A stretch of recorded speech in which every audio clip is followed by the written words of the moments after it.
All right, let's just jump right in. We are going to tackle a really challenging idea today. It's one of those concepts that kind of flips a core assumption about leadership completely on its head, especially when things get really, really extreme. You know, in the world of HR and management, there's this one foundational rule that gets drilled into you. If you want to build trust, you create universal protections, fair, rigid policies that apply to everybody, no exceptions. That's supposed to be the ultimate sign that a company cares. It's clean, it's simple, it's logical. But what if it's just wrong? So, what if I told you that this number right here, represents the exact moment where that entire assumption just shatters? Right now, yeah, it's just a number on a screen. But trust me, it's a clue. It's a single thread that, when you pull it, unravels this much, much deeper story about how we actually think and feel inside our organizations. Yeah, that number is a crack in the code of standard management theory. It's this little anomaly that forces us to look way closer at how people really judge the actions of their leaders, especially when their backs are against the wall. Okay, so to make sense of this crack, we need a special key, and it comes from a framework called spiral dynamics. The simple way to think about it is that it's a map of different worldviews.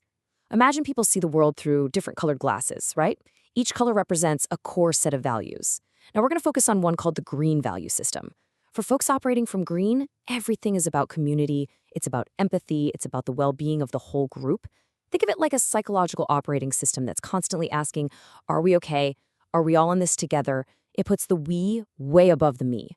And this is where it all clicks into place. That number, the plus 0.1539, that's the statistical link between people with that green community-focused mindset and how they react to a salary reduction.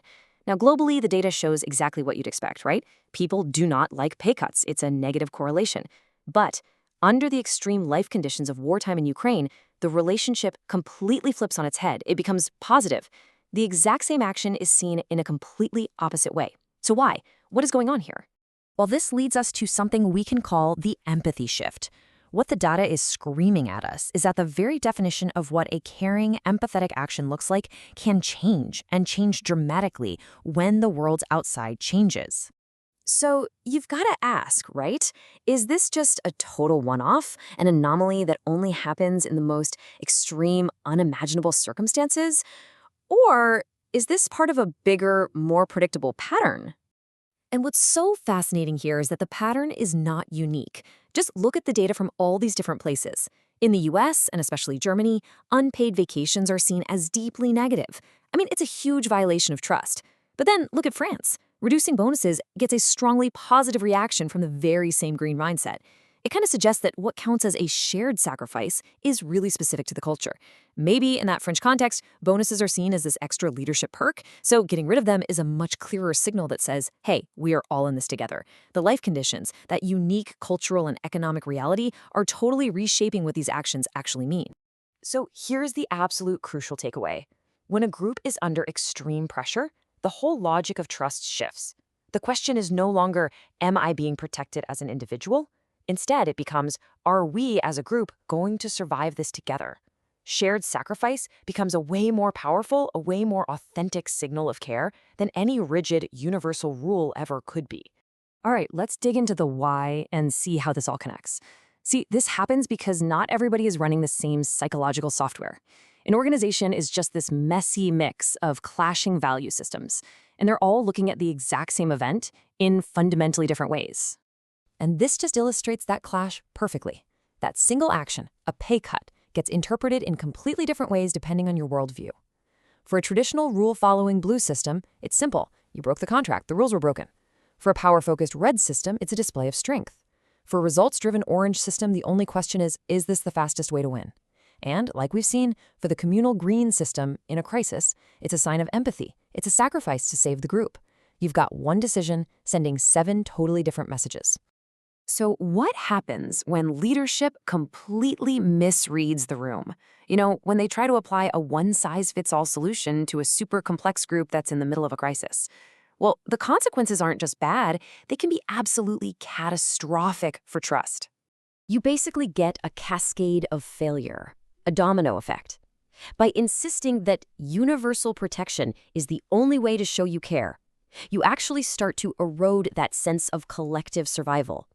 People stop seeing the we in the whole equation. The very meaning of care just fragments across the organization.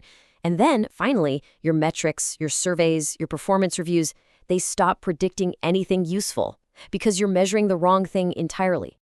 So, if context is everything, and every organization is this complicated mix of clashing values, how on earth can any leader navigate it? It's like trying to listen to 7 different radio stations at once and make one coherent decision. It's just overwhelming. And this is exactly where the old playbook just completely falls apart. And it's why a whole new generation of tools is starting to pop up to make sense of all this complexity. This is the really bold new idea that all the complex, messy, soft stuff, the culture, the trust, the fear, can actually be modeled. That the soul of a company isn't just some kind of art, it's also math. And the technology that's making this possible is something that's being called AI vibe coding. Now, don't let the trendy name fool you. The idea itself is revolutionary. It basically means you don't have to be a data scientist anymore to ask really deep questions about your company's culture. You can just talk to an AI in plain English, describe what you want to explore, and it builds the entire analysis for you.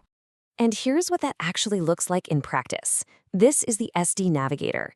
It's a dynamic model where a leader can literally simulate their team's psychological makeup, pick a potential action they're thinking about taking, and then see the predicted impact, all the butterfly effects, on things like trust and stability.